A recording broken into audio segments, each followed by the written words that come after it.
All right, man. Welcome back to the God Center Men's Recovery Show. I am your host, Tim Holloway.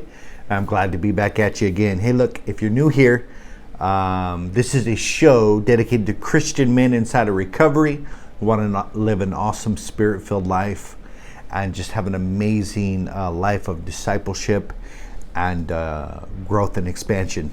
If that's you, you definitely come to the right place. So we are diving into our new series. We are talking about weathering the storms, and I am going to just really dive in deep to what that means for our lives inside of recovery, and just for our lives in general. So starting off, we're going to read Luke chapter 8, verse 22. It says this: "Now it happened on a certain day that he got into a boat with his disciples, and he said to them, 'Let us cross over to the other side of the lake.' And they launched out." Verse 23. "But as they sailed, he fell asleep, and a windstorm came upon the lake, and they were filling with water, and they were in jeopardy." Verse 24. "And they came to him, and they awoke him, saying, 'Master, we are perishing.' Then he arose and rebuked the wind and the raging waters, and they ceased, and there was calm." Verse 25. "But he said unto them, 'Where is your faith?'" Awesome question. "And they were afraid, and they marveled and said to one another, 'Who can this be? For he commands even the wind and the water, and they obey him.'" That is a awesome story. So from this story, I have a feeling that we are going to talk for hours and hours about the ramifications of this story and what it means for our life to be able to weather the storm. Here's the reality. We all want to be men with grit. Now, grit is the ability to go through some stuff and maintain composure. Okay? And the reality is that if we want growth and expansion inside of our holistic life, that is our family, faith, fitness, and finances, we're going to have to be able to maintain a sense of joy and a peace while going through difficult circumstances. Because we know this, that no growth happens without pains, okay? And so we have to be willing to endure the pain to get to the other side. And so we want to be men with grit. And what that means is that we want to be stable. We want to be men who are known for their stability. And what that means is when the storms and the pressures and all of these different things of life come to us, we don't cave under pressure. We don't begin to waver. We don't begin to fall apart, if you will. But we stand firm in our determination, and we don't fall apart. That is important. Now, there is a scripture that talks about, I believe it's probably in Isaiah, but it says this, and this is the second half of the verse, but it says, "Behold, darkness will cover the earth, and deep darkness the people. But the Lord will rise upon you, and his glory will be seen upon you." So here's the reality, that we are in a storm in this world, and more storms are coming. Like, this is almost like a precursor or the beginning of suffering and sorrows. There's going to be things that are much worse than this. So it's important for us to understand that. But as this darkness grows and expands and begins to cover the earth and its people in the form of suffering, loss, deception, and all these different things, that the Lord is going to cause his face to shine upon you. So here's the reality. Darkness, deception, and all these different things that are taking place in the earth today, categorized as a storm that is coming upon the world. And this is the things that are going to take place. Okay?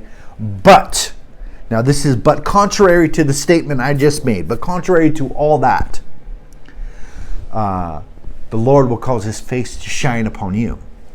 So as there's darkness, so is the light. And that is, with every action, there's an equal opposite reaction. So as this darkness and as this deception begins to cover the world, the light and the revelation and the illumination begins to fall upon us. And here's something that I firmly believe. And as this darkness begins to come upon the world and its systems get worse and worse, as the Bible kind of lays out, that is going to be the case. Man's system and the world system is going to erode and become worse and worse. But the people of God, and that is those who have been born again, those who have a light, illumination, those who have the Spirit of God operating inside of their lives, their condition is one of getting gradually better and better and better. Okay? It's important that we understand the two. There's two different lives, and one is under a process of deterioration, and that is falling apart. And then there are lives that are under a process of illumination and revelation that are getting better and better. Now, that doesn't mean that we don't share the same circumstances. What it does mean is that we don't share the same mindset. We don't share the same belief systems. We don't share the same trust in the living God that is moving and operating inside of our lives. And man, that is a powerful reality. So I'm going to talk to you just for a moment about personal storms and really understanding that we are all ordained. We are all called to go through a battle, to go through different storms. But the reality is when the disciples set sail that day, there was a destination. And the destination was the other side. I want you to think about this for a moment, because whatever storm that you're going through, there is a destination. There is another side. And that is, you may have went through last year, through these storms that have come upon the world. And these storms may have affected you greatly. You may have a storm by the loss of a loved one, by getting sick yourself, or losing your job and your source of income and your security and all of these different things. The reality is that a storm may have happened to you. And we got to ask ourselves this: do we really know that we're going to the other side of this difficulty? Or are we going to allow the difficulty to destroy us? And we have a choice in the matter. Now, we can choose to allow the storm to make us bitter, or we can choose to allow the storm to make us better. Now, it's clearly the choice and the response is up to us. So we all go through personal pain, trauma, and storms. I was born into a whirlwind. I was born into a tempest, okay? And having parents that were both diagnosed schizophrenics and living off nut money, and there was prostitution, it was a drug house, there were people sprawled out everywhere. There was all kinds of trauma, pain associated with my childhood, okay? And I went through that personal pain, that personal storm. Now, I've gone through the storm, and now I'm on the other side of that storm and the other side of that pain. But the mindset that I want to give you is that there is purpose inside of the storm.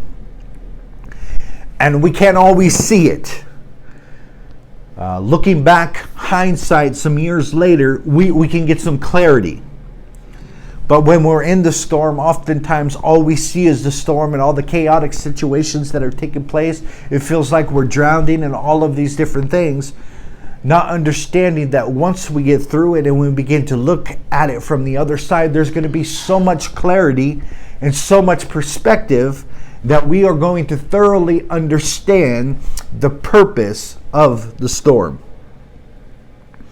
I want you to think about this for a moment.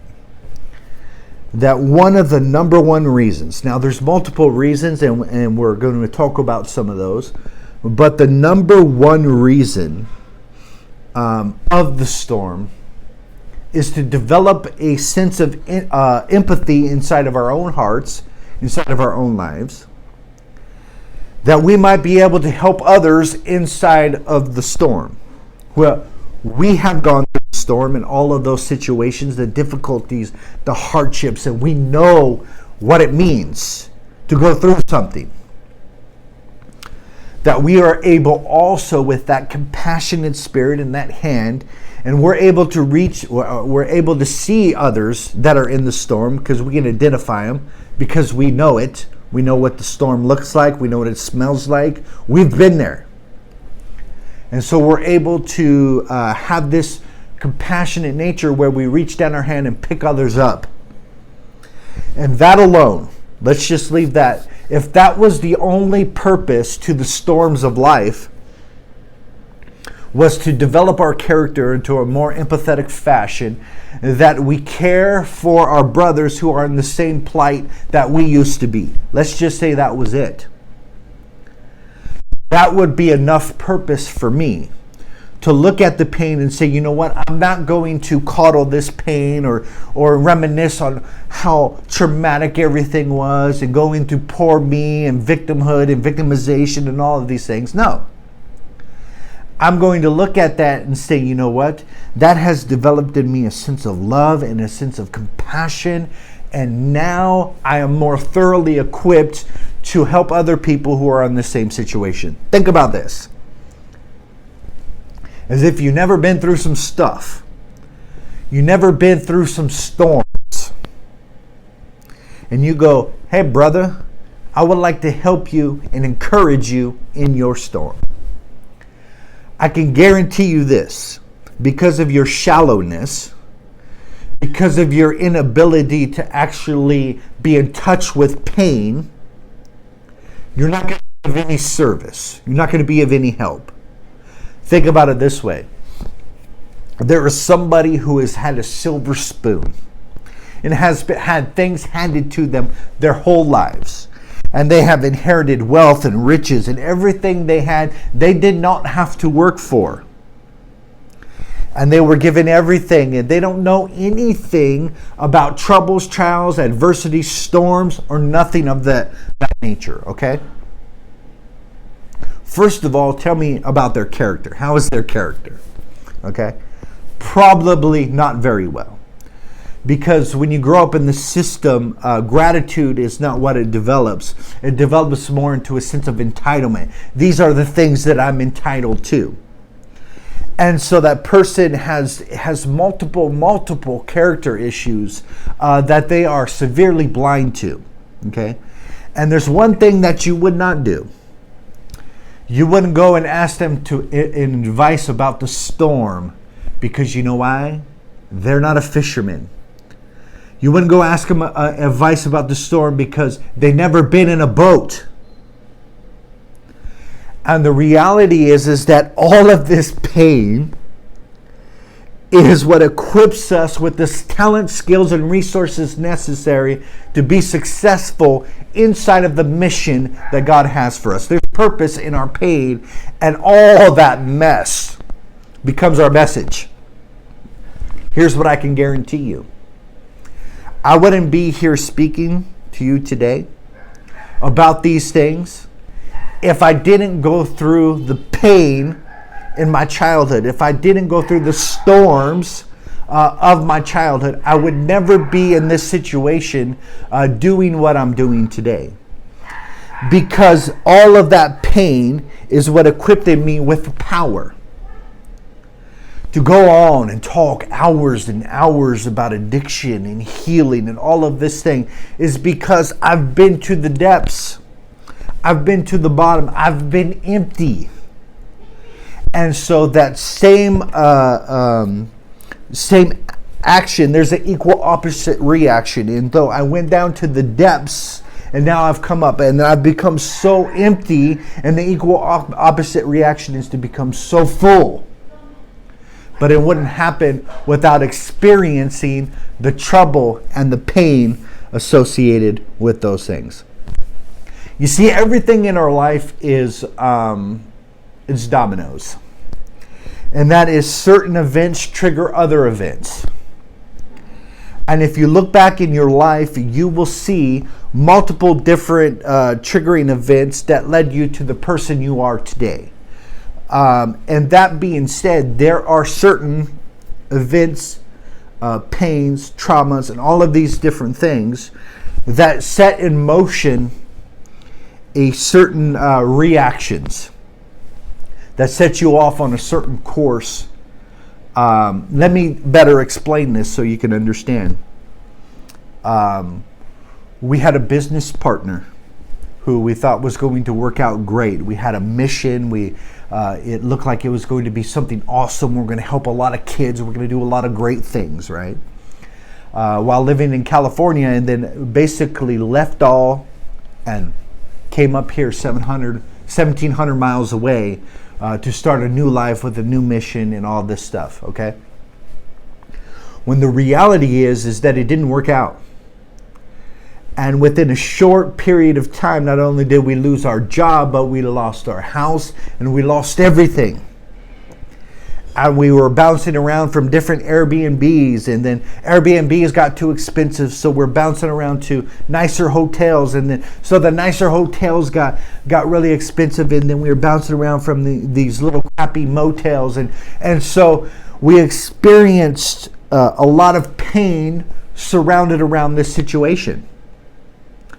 But here's the reality of hindsight, that it was just a domino.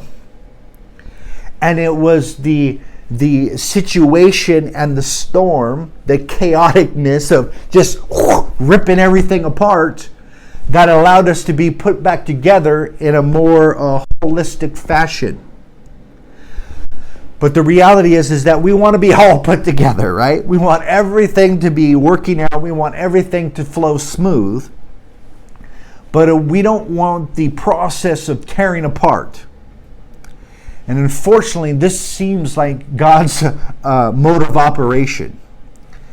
And that is that we go through these times of falling apart, where it seems like all hope is lost, or it seems like we're at our wits' end and we're coming to the end. But the reality is this truth. What we're coming to end is actually the end of ourself. And there is no resurrection to a new life without coming to the end of yourself. The old man has to die, and that is to cease to exist and to depart for the new man to rise.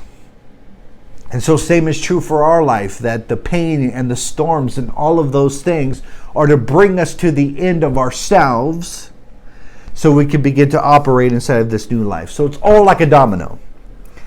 And everything good that you want in your life most likely comes from a couple of triggering storms that produce the chaos that cause things to fall apart so it can refashion itself in a more holistic fashion.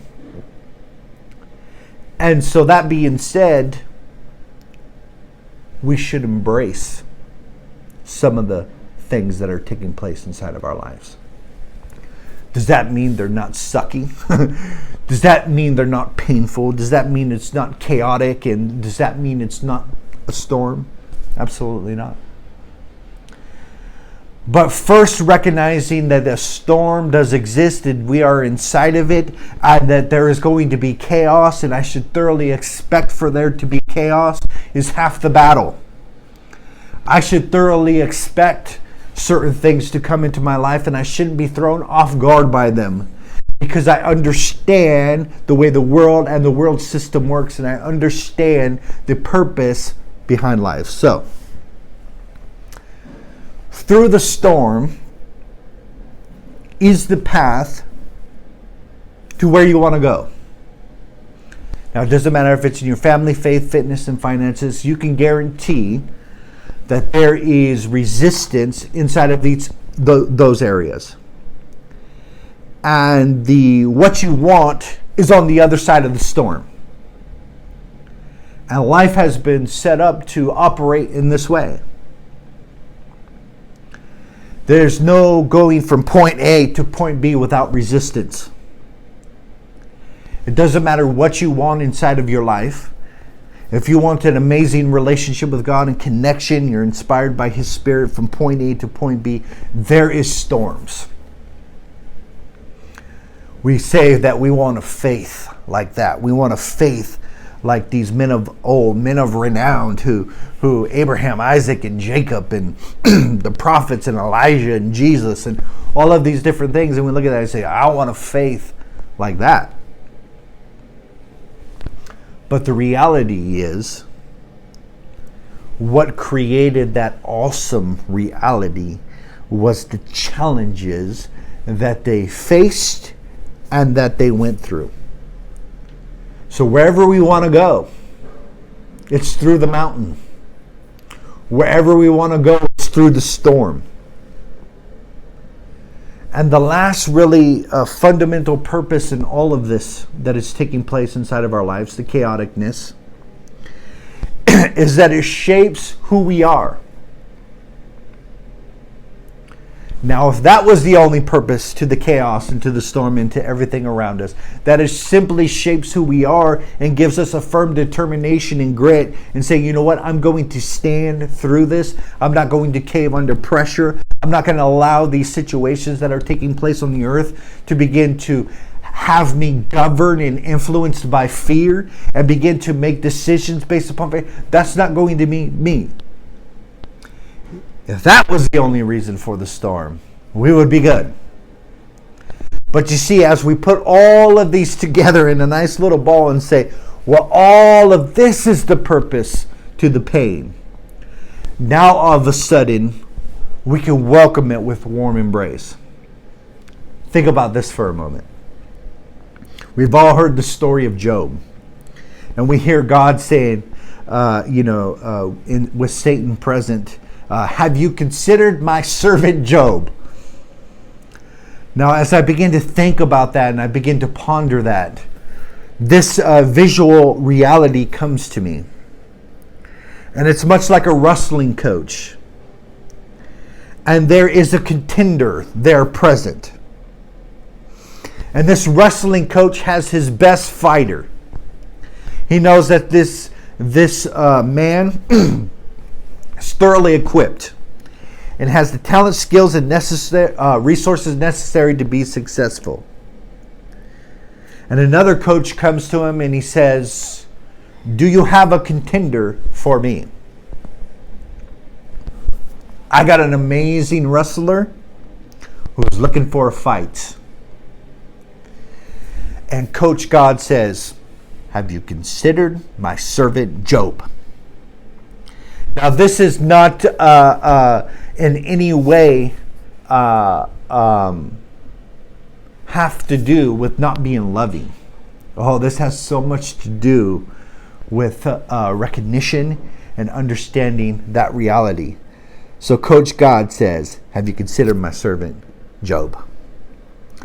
And so oftentimes we think that affliction is just by negative energy. Not understanding that it is God that has the authority, and He has to allow and to permit some of those things to take place inside of our lives. And He says, have you considered my servant Tim? Think about it this way. Satan came to Jesus and said that he desires to sift Peter as wheat. And he basically comes to Jesus, the way I see it and understand it is, let me at him. Just let me begin to sift him as wheat. And Jesus says, well, of course, it begins to happen, and Peter begins to go through his denial process, and his world begins to get rocked, and he begins to get shaken to the core. Have you ever felt like that? Your life is being rocked, and you're being shaken, and you're being agitated, and you're being disturbed, and things are coming against you. It may very well be that God said, have you considered my servant? That here is an awesome contender. And so it is with Peter. That, he could be sifted, but his faith is not going to fail him. And so we got to understand that we are a contender. We are a worthy opponent. And not only that, that we are worthy to undergo the pressure that come against us. So, this gives us a new perspective inside of our storms. You see, these storms, they come upon all men. No one is exempt from the disasters, right?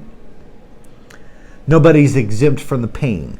He causes the rain to shine both on the just and the unjust. And the same afflictions and the same human experiences come upon all men. But there's always two perspectives inside of the storm. And that is that this storm is killing me, or I'm going to kill this storm. You know, I find it really amazing. The children of Israel begin to spy out the land to inherit the promises, and they begin to they sent spies out to see what the land looks like and to send a report back to see if we're able to go in there, conquer, overcome, and destroy. All right. And as we know, two of the witnesses came back with a good report and says, yes, let's do this. God is with us and we're well able to overcome, conquer, and destroy. Let's go. What are we waiting for? Come on. And then we have the other 10 men who are the majority. They come back with a different report and said, there's giants in the land and we are like grasshoppers. And we are not able to go in there, conquer, overcome, and destroy. Let's back off and let's not do what God has called us to do. And this is the way that it takes place inside of our lives, that the majority is saying that we can't do this. Okay? That it's not possible. But the minority says, you know what? We are well able. We can do this. And so they faced a storm that day. Is, are we going to inherit the promises? Are we going to walk in, overcome, conquer, and destroy? Or are we going to retreat? And it all happened by two different perspectives.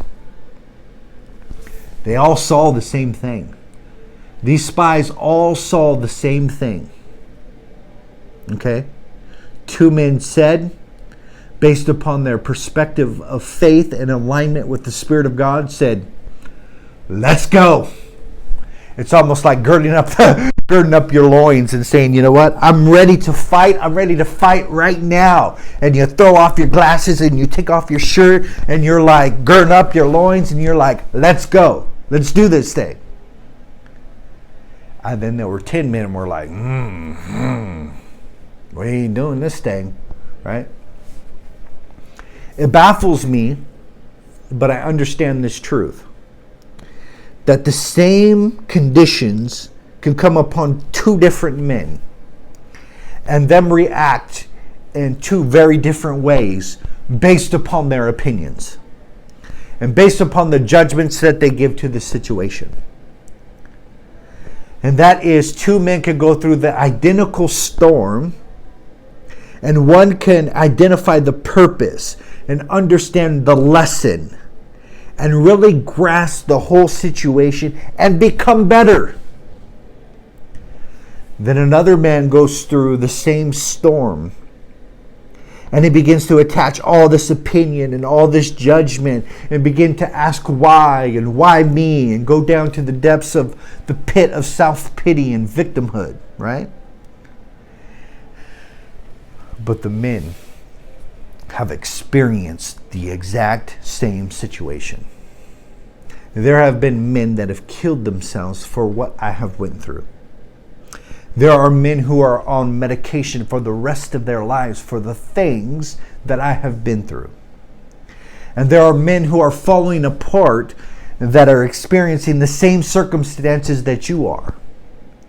And we have to understand this, is that it's simply how our perception and the opinion that we based upon this. Is this storm meant to destroy me? Or is this storm meant to lift me up? I want you to think about this for a moment, that the storm and the wind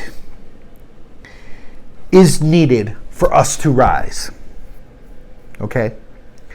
And that the very wind and the very storm is what gives us the force and the resistance to rise.